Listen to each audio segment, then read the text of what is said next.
Burari case के बारे में तो आप सबने कहीं ना कहीं सुना होगा। A case which made headlines for all the wrong reasons. एक ऐसा केस जहां एक ही परिवार के 3 जनरेशन्स ने अंधविश्वास की वजह से मां सुसाइड कर लिया और उन 11 लाशों की खामोशी में एक ऐसी चीख थी जिसने हमारे देश में मेंटल हेल्थ और सुपरस्टिशियस बिलीफ से रिलेटेड कई सवाल खड़े कर दिए। पर उस वक्त लोगों को कहाँ ही पता था कि कुछ सालों बाद ही देश के एक कोने में एक और ऐसी घटना होगी जहां एक वेल एजुकेटेड परिवार के लोगों के सिर अंधविश्वास का ऐसा भूत चढ़ेगा कि माँ बाप अपनी ही 2 बेटियों की बेरहमी से हत्या कर अपनी ज़िंदगी भी ख़त्म करने की तैयारी में लग जाएंगे। So hello everyone and welcome to the grey side. Video में आगे बढ़ने से पहले I request you all to please show some love and subscribe to our channel ताकि हमें आपके सामने ऐसी और भी क्रेजी स्टोरीज लाने का मोटिवेशन मिलता रहे, because even a single support from you guys mean the world to us and we are trying our best to improve ourselves with each video. Now let's get back to the case. हम जब superstition और black magic की बात करते हैं तो naturally ऐसा लगता है कि किसी अनपढ़ कम पढ़े लिखे व्यक्ति की बात हो रही होगी, पर ये केस आपको ये सोचने पर मजबूर कर देगा कि ज़रूरी नहीं जो व्यक्ति पढ़ा लिखा हो उसके अंदर रैशनल थिंकिंग आ ही जाए। ये कहानी एक एकेडमिकली हाई अचीविंग फैमिली की है, एक ऐसी फैमिली जिनसे हम साइंटिफिक टेम्परामेंट की ही उम्मीद कर सकते थे, पर अंधविश्वास और तंत्र विद्या के काले साए में वो ऐसे खो चुके थे कि जब पूरा देश कोरोना से जूझ रहा था और रोज़ इस पैंडेमिक से लड़ने के लिए नई वैक्सीन्स बन रही थी, वहीं दूसरी ओर आंध्र प्रदेश की एक हाईली क्वालिफाइड फैमिली स्पिरिचुअलिटी और डिल्यूजन के बीच का फ़र्क कहीं पीछे छोड़ चुकी थी और पुनर्जन्म के विश्वास में काल को गले लगाने की तैयारियां कर रही थी। So let's dive into the unbelievable story of Madanapalle double murders. 24 जनवरी 2021 आंध्र प्रदेश के चित्तौड़ डिस्ट्रिक्ट के मदनापल्ले में रहने वाले जीपी राजू करीब रात के 8 बजे एक नॉर्मल संडे बिता रहे थे। तभी उनके फ़ोन की घंटी बजती है। कॉल के उस तरफ राजू के पुराने दोस्त वी पुरुषोत्तम नायडू थे।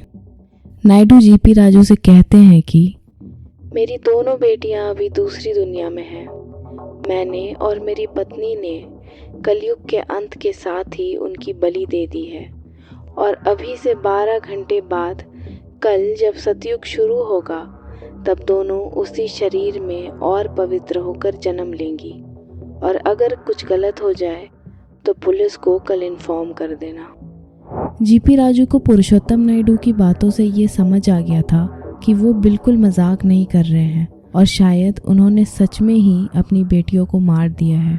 इसी डर से जीपी राजू तुरंत ही पुलिस कंट्रोल रूम कॉल कर पुलिस को इस बात की जानकारी देते हैं। उस रात राजू की कॉल से पहले भी शिवनगर से और भी कॉल्स आ चुके थे जिनमें लोगों ने ये शिकायत की थी कि वहाँ के एक घर से काफ़ी अजीब चिल्लाने की और डरावनी आवाज़ें आ रही हैं, जिसके बाद पुलिस अपनी टीम के साथ शिवनगर में डॉक्टर वी पुरुषोत्तम नायडू के घर पर पहुंचती है, जहां वो अपनी पत्नी पद्मजा और 2 बेटियां अलेख्या और साई दिव्या के साथ रहते थे। पुलिस जब डोर बेल बजाती है तो पुरुषोत्तम नायडू दरवाज़ा खोलते हैं और पुलिस से कहते हैं कि अभी हमारे घर में एक बहुत ही ज़रूरी पूजा चल रही है, इसलिए आप लोग सुबह आएँ। ये सुनकर भी पुलिस लगातार घर में घुसने की कोशिश करती है और अंत में ज़बरदस्ती अंदर जाती है। उस दिन ड्यूटी पे मौजूद अफसरों की माने तो घर के अंदर का माहौल काफ़ी अजीब था। पूरे घर की लाइटिंग काफ़ी डिम थी और वहाँ की हवा में हवन और खून की एक अजीब सी मिली जुली महक थी। The house screamed evil as they moved ahead. घर के अंदर पुरुषोत्तम की वाइफ पद्मजा पुलिस को देखते ही उन पर बरस पड़ी। वो ज़ोर ज़ोर से चिल्लाकर उनको अंदर आने से मना कर रही थी और कह रही थी कि अंदर इतनी ज़रूरी क्रियाएं चल रही हैं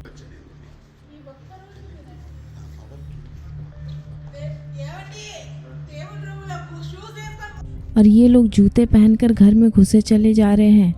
और ऐसे ही वो कुछ ना कुछ चिल्लाते रहती है, as if she was not in her senses and as if someone और something evil has taken over हर।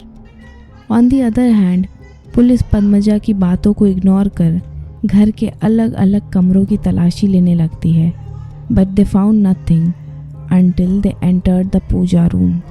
वहाँ उस पूजा रूम का मंजर इतना डरावना था that it sent chills down their spine. There they saw a girl lying in her own pool of blood. उस लड़की के सिर पर त्रिशूल धंसाकर मारा गया था और उसके बाल भी छील दिए गए थे। उसने एक भी कपड़े नहीं पहन रखे थे, पर उसे एक लाल साड़ी से ढका गया था। साथ ही उसके मुंह में एक तांबे का लोटा भी ठूंस दिया गया था and it was evident that she was not alive. ये लड़की कोई और नहीं बल्कि पुरुषोत्तम और पद्मजा की छोटी बेटी साई दिव्या थी। और इस शॉकिंग डिस्कवरी के बाद अब बारी थी बड़ी बहन अलेख्या को ढूंढने की। तो उसे ढूंढने के लिए पुलिस फर्स्ट फ्लोर पर जाती है, जहाँ के हॉल में काफ़ी खून पड़ा था और ऐसा लग रहा था कि उस खून पर पानी मारा गया हो।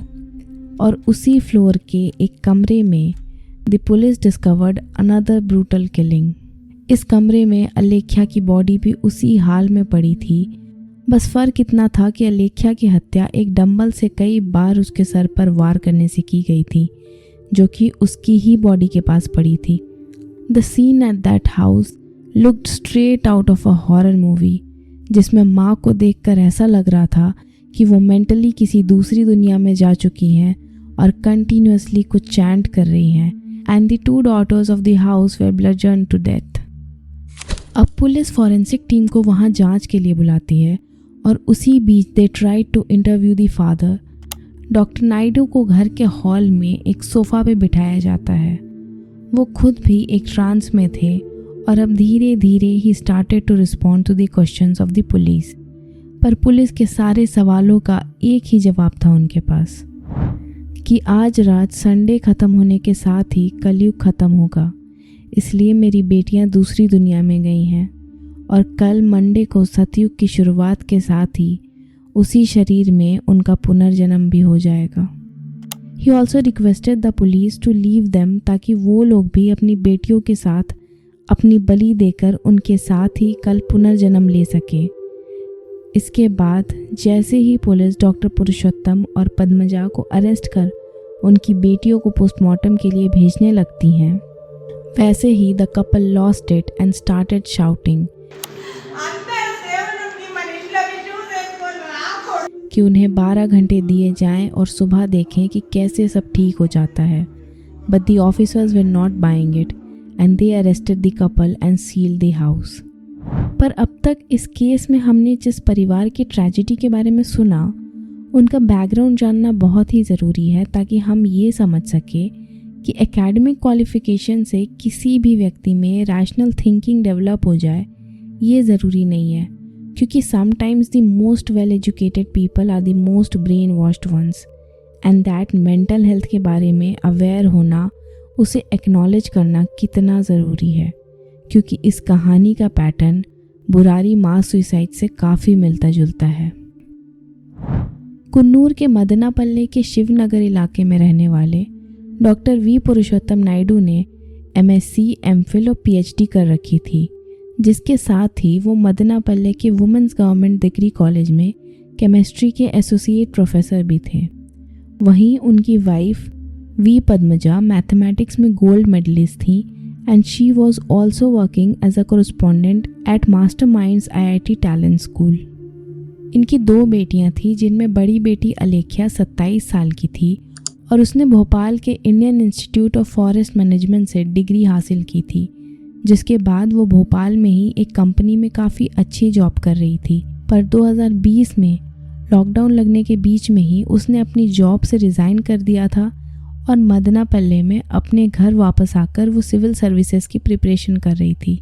और इनकी छोटी बेटी साई दिव्या 22 साल की थी, जिसने BBA कर रखा था और आगे मास्टर्स करने की तैयारी कर रही थी। दिव्या सिंगिंग को लेकर काफ़ी पैशनेट थी, इसलिए उसने म्यूज़िक सीखने के लिए AR रहमान म्यूजिक स्कूल में एनरोल हो रखा था। When the night has gone and the land is dark and the moon is the only Divya भी इस इंसिडेंट से पहले कोविड पैंडेमिक की वजह से घर वापस आ गई थी, बट द रियल क्वेश्चन है वाज कि ये लोग इतना ज़्यादा हाईली एजुकेटेड और वेल सेटल्ड थे, तो फिर ऐसे अंधविश्वास का साया इन पर कैसे पड़ गया। तो हुआ यूँ कि ये परिवार करीब 6 महीने पहले ही एक दूसरी लोकेलिटी प्रशांत नगर से अपने शिव नगर वाले नए घर में शिफ्ट हुआ था, और पड़ोसियों की माने तो ये लोग किसी से कोई भी खास मतलब नहीं रखते थे, बट एज अ फैमिली उन लोगों में काफ़ी प्यार था, और किसी भी माँ बाप की तरह डॉक्टर नायडू और उनकी वाइफ अपनी बेटियों पे जान छिड़कते थे। ज़्यादातर घर का सामान और ग्रॉसरीज लाना डॉक्टर नायडू ही करते थे। चूँकि उस वक्त लॉकडाउन चल रहा था, तो इसीलिए फैमिली के बाकी मेंबर्स बिना किसी काम के कहीं बाहर नहीं जाते थे। Their life was running smooth until last 3 months before the incident. The exact reason for their shared psychosis is still debated, पर कुछ मीडिया रिपोर्ट्स की माने तो इस इंसिडेंट से लगभग 3 महीने पहले तक Divya was not well and she slipped into depression and she was always paranoid as well. और इस पैरानोया की वजह से दिव्या को हेलुसिनेशंस भी होने लगे थे, जिस कारण उसने सुसाइड करने की भी कोशिश की, पर उससे उसके पेरेंट्स एंड बहन ने बचा लिया था। और ये इंसिडेंट ही उनकी लाइफ का टर्निंग पॉइंट था। दिव्या अक्सर अपने परिवार वालों को ये कहती थी कि उसे उसकी तबीयत बिल्कुल ठीक नहीं लगती और अब वो ज़्यादा दिनों तक जिंदा नहीं रहेगी। And the shocking part here was कि डॉक्टर पुरुषोत्तम, पद्मजा और उनकी दोनों बेटियां हाईली एजुकेटेड थे, but they were too much into spirituality and were keen followers of Osho, Sai Baba, Meher Baba and many other spiritual gurus। और इसी वजह से वो लोग दिव्या को किसी साइकेट्रिस्ट को ना दिखाकर उसे झाड़ फूंक और तांत्रिक की मदद से ठीक करने में लग गए। एक बार दिव्या जब पैरानॉइड होकर बेहोश हो जाती है तो उसे डॉक्टर्स के पास ले जाने के बजाय एक तांत्रिक को घर बुलाया जाता है, जो घर में कुछ पूजा करता है और दिव्या की झाड़ फूंक करता है, जिसके बाद दिव्या को होश तो आ जाता है, पर वो लगातार रोती रहती है। और फिर वो तांत्रिक दिव्या और अलेख्या को रुद्राक्ष की माला देकर पैसे लेकर वहाँ से चला जाता है, पर इसके बाद भी कुछ नहीं बदलता। दिव्या वैसी ही डिप्रेस्ड रहती है and she was always afraid and from here on things started getting creepier. According to social media and some news reports, it was evident कि उनकी बड़ी बेटी Alekhya was very influenced by Osho and Meher Baba. वो और भी कई स्पिरिचुअल गुरुज को स्टडी करती थी, so much so that she started thinking of herself to have some divine otherworldly energies. और ये चीज़ें उसके वियर्ड सोशल मीडिया पोस्ट से भी पता चलती हैं। साथ ही पुलिस को घर में जब उन दोनों बहनों की बॉडीज़ मिली थी तो उनके आसपास इन्हीं स्पिरिचुअल गुरुज की बुक पढ़ी थी, which explains that this family was very spiritual and extremely brainwashed. But the question here is that what led them to do this. And when we dug deep, we find the answers in Alekhya's weird social media post that was posted just 3 days before the tragic incident। In posts में अलेख्या काफ़ी अजीब चीज़ों के बारे में बताती हैं। Currently अलेख्या का इंस्टाग्राम आईडी किसी और नाम से अवेलेबल है। ये सारी डिटेल्स पुलिस और साइकेट्रिस्ट को डॉक्टर नायडू ने दी थी। उन्होंने इन्वेस्टिगेशन के दौरान ये भी बताया कि उनकी दोनों बेटियां अब कुछ दिनों से कुछ ज़्यादा ही अजीब बिहेव करने लगी थीं। दिव्या और अलेख्या हमेशा कहती थीं कि उन्हें कुछ दिखाई देता है, और दिव्या के मरने वाली बात से अलेख्या कहती थी कि वो उसके मरने के बाद उसे वापस ले आएगी। साथ ही अलेख्या ये भी कहती थी कि वो शिव का रूप है और उसके पास अदर वर्ल्डली पावर्स आ गई हैं, और धीरे धीरे वो अपने साथ अपने पेरेंट्स और बहन को भी कन्विंस कर लेती है एंड अंधविश्वास में डूबा इनका दिमाग बिल्कुल ही ब्रेन वॉश हो जाता है। साथ ही अलेख्या अपने परिवार को यकीन दिला देती है कि उसे पुनर्जन्म लेने के लिए की जाने वाली क्रियाएं अच्छी तरह आती है और वो ये भी कहती है कि उसे पता है कि कब कलयुग का अंत होगा और सतयुग शुरू होगा और ये लोग उसी दिन वो क्रियाएं करेंगे जिसमें ये सब लोग हवन के साथ साथ कई अजीब मंत्र उच्चार कर दिव्या के साथ इस दुनिया को त्यागेंगे और फिर सतयुग में पुनर्जन्म लेंगे। नायडू फैमिली के हाउस हेल्प और पड़ोसियों की माने तो इन्होंने इस घटना से 4 दिनों पहले ही अपने सभी वर्कर्स को छुट्टी दे दी थी और इन 4 दिनों में इनके घर हवन और मंत्रों की आवाज़ें लगातार आ रही थी। और फिर आता है 24 जनवरी 2021 का दिन, जिस दिन ये लोग सुबह से ही पुनर्जन्म की पूजा में लग जाते हैं और एक बहुत बड़े हवन के बाद शाम के करीब 3-4 बजे दिव्या की पृथ्वी छोड़ने की बारी आती है, जिसके लिए डॉक्टर पुरुषोत्तम और पद्मजा साइकेट्रिस्ट से बताते हैं कि दिव्या को बहुत दर्द हो रहा था और वो लगातार रोए और चिल्लाए जा रही थी। दिव्या बार बार अलेख्या से मारने के लिए कह रही थी, इसलिए अलेख्या ने त्रिशूल को उठाकर दिव्या के सिर में धंसा दिया, जिसके बाद दिव्या करीब 2 से 3 घंटों तक जिंदा रही, पर उसके सिर से लगातार खून बह रहा था। उन्होंने दिव्या के सिर से उसके बाल भी छील लिए और भगवान को भेंट चढ़ाया। अब दिव्या के बाद बारी थी अलेख्या की, जिसके लिए अलेख्या पद्मजा से कहती है, पर पद्मजा को उसे मारने की हिम्मत नहीं होती। लेकिन अलेख्या अपनी माँ को कन्विंस करने के लिए कहती है कि अगर उन्होंने उसे नहीं मारा तो दिव्या हमेशा के लिए दूसरी दुनिया में ही रह जाएगी और वो लोग कभी उसे वापस नहीं ला पाएंगे। जिसके बाद पद्मजा ने एक डंबल से कई बार अलेख्या के सिर पे मारा, जिससे उसकी भी मौत काफ़ी देर खून बहने के बाद हुई। एंड इंटरेस्टिंगली ये डंबल अलेख्या ने ही अपनी माँ को दिया था।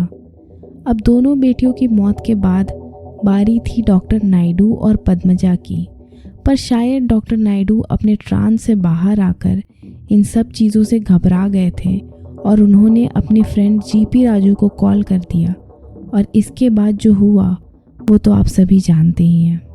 पर पुलिस की अरेस्टिंग के बाद भी पद्मजा अपनी ट्रांस लाइक स्टेट से बाहर नहीं आई थी और इस बात का सबूत काफ़ी मीडिया चैनल्स में कैद हुआ। चूँकि 2021 में कोरोना चल रहा था तो ये ज़रूरी था कि किसी को अरेस्ट करने वक्त भी उनका कोरोना टेस्ट करवाना मैंडेटरी है, इसलिए इस कपल का भी कोरोना टेस्ट करवाया जाता है, जिसके सैंपल कलेक्शन के लिए डॉक्टर पुरुषोत्तम ने तो काफ़ी अच्छे तरीके से कोऑपरेट किया, पर पद्मजा काफ़ी अजीब बातें कर रही थी, जो कि आप इस वीडियो में सुन सकते हैं। I'm Shiva. From my body particle only Corona came, and it will come to an end in the month of March without using vaccine. No need of using vaccine. Okay, madam. And all the pharmaceutical drug companies. No, even if you don't agree that I am not Shiva, it is okay. I am not going to take Corona. Don't tell me whatever I am going to tell you. I am not going to give you the sample for Corona test because Shiva he is not having intention at all. Now, who are you to tell me? जैसे कि आपने देखा, पद्मजा अभी भी trans में ही है और doctor पुरुषोत्तम से कह रही हैं कि वो उनके हस्बैंड नहीं है और कोरोना उनके अंदर से ही आया है क्योंकि वो शिव है। Isn't it strange कि ये महिला मैथमेटिक्स में गोल्ड मेडलिस्ट है, still she is so delusional and brainwashed to an extent which is beyond repair. फ़िलहाल ये कपल कस्टडी में ही साइकेट्रिक ट्रीटमेंट ले रहे हैं और इनके कुछ रिश्तेदारों ने ही अलेख्या और दिव्या का अंतिम संस्कार कर दिया। They also had a pet dog whom they loved dearly, पर आज के डेट में we don't know where he is. But have you all noticed कि इस केस का पैटर्न भी बुरारी वाले केस से कितना मिलता जुलता है।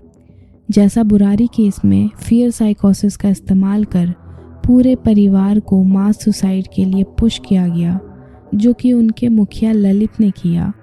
वो ये कहते थे कि उनके अंदर उनके पिता की आत्मा आती है। अकॉर्डिंग टू सम रिपोर्ट्स, इस केस में अलेख्या ने ललित का रोल प्ले किया और वो ये कहने लगी कि उसके अंदर शिव आते हैं और बुरारी की तरह ही ये लोग भी खुद को आइसोलेट करने लगे थे और दोनों फैमिलीज़ ने एक बेटर लाइफ की उम्मीद में पुनर्जन्म की थ्योरी और उसे प्रैक्टिकली अटेम्प्ट करने में अपनी जान गंवा दी, leaving behind the biggest house of secrets because we will never know what really happened behind those closed doors. But one thing that we do know is कि इस देश में चाहे लोग किसी भी एकेडमिक या फाइनेंशियल बैकग्राउंड से आते हों, उन्हें ब्रेन वॉश करना या उनका ब्रेन वॉश होना काफ़ी आम बात है। और इसी अंधविश्वास और पुअर मेंटल हेल्थ की वजह से आज 21वीं सदी में भी लोग अपनी परेशानियां दूर करने के लिए टोना टोटका कर या तो दूसरों की जान ले रहे हैं या फिर खुद की ही जान दे रहे हैं। इसलिए it is very important for us to call out such people and try to get them the help they need because mental health problems are real and we need to address and cure it with the help of professionals. So that's it for today's case. और अगर आपको ये video पसंद आया हो तो please video को like कर दें, चैनल को सब्सक्राइब कर दें और इस वीडियो को जितना हो सके उतना शेयर ज़रूर करें। और आप इस केस के बारे में क्या सोचते हैं, अपने व्यूज़ और ओपिनियंस हमें कमेंट सेक्शन में ज़रूर बताएं। तो मिलते हैं अगली वीडियो में, तब तक के लिए अलविदा और वीडियो पूरा देखने के लिए धन्यवाद।